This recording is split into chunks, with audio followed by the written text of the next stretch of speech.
Welcome to Chitra's cooking fish. இன்றைக்கி வீடியோவில் நல்ல பஞ்சு போல் சாஃப்டான இட்லிக்கு ஒரு சூப்பரான சைட் டிஷ் நம்ம எப்படி செய்கிறது தான் பார்க்க போகிறோம். முள்ளங்கியும் கருப்புளுந்து வச்சு நல்ல டேஸ்ட்டாக ஒரு சட்னி செய்யலாங்க.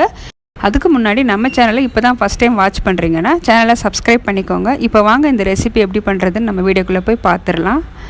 ஸ்டவ் ஆன் பண்ணி ஒரு கடாய் வச்சுருக்கேன். இதில் 2 டேபிள் ஸ்பூன் அளவுக்கு எண்ணெய் சேர்த்துக்கிறேன். எண்ணெய் காஞ்சதும் 2 டேபிள் ஸ்பூன் அளவுக்கு கருப்புளுந்து சேர்த்துக்கிறேன். கடலைப்பருப்பு 1 டேபிள் ஸ்பூன் சேர்த்துக்கிறேன். ஒரு கொத்து கருவேப்பிலை. உளுந்து கடலைப்பருப்பு நல்லா கலர் மாறணும், நல்லா வதக்கிக்கோங்க. உளுந்து கருவேப்பிலை நல்லா பொரிஞ்சதும் ஒரு பெரிய முள்ளங்கி சின்ன சின்னதாக கட் பண்ணி எடுத்து வச்சுருக்கேன். இப்போ இந்த முள்ளங்கியை நம்ம இந்த எண்ணெயிலே நல்லா வதக்கிக்கலாம்.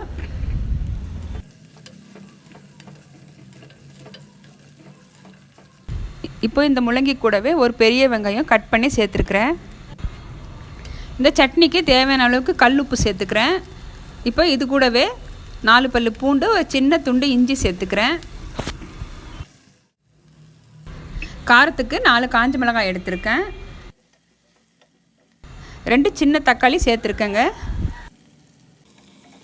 1 நிமிஷத்துக்கு க்ளோஸ் பண்ணி வைக்கலாம். நம்ம சேர்த்துருக்கிற முள்ளங்கி வெங்காயம் தக்காளி நல்லா வதங்கட்டும்.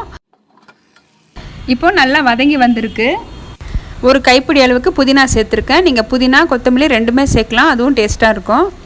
இப்போது ஆறட்டும். ஆறுனதும் நம்ம மிக்ஸி ஜாரில் சேர்த்துட்டு நல்லா நைஸாக அரைச்சி எடுத்துக்கலாம். இப்போது சட்னி ரெடி ஆயிடுச்சுங்க. இதுக்கு ஒரு தாளிப்பும் கொடுத்தாச்சு.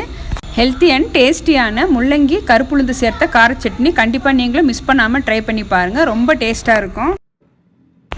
எப்பவும் ஒரே மாதிரி வெங்காய கார சட்னி செய்யாமல் இந்த மாதிரி நீங்கள் முள்ளங்கியும் கருப்புளுந்து சேர்த்து செஞ்சு பாருங்கள். டேஸ்ட் ரொம்ப நல்லாயிருக்கும்.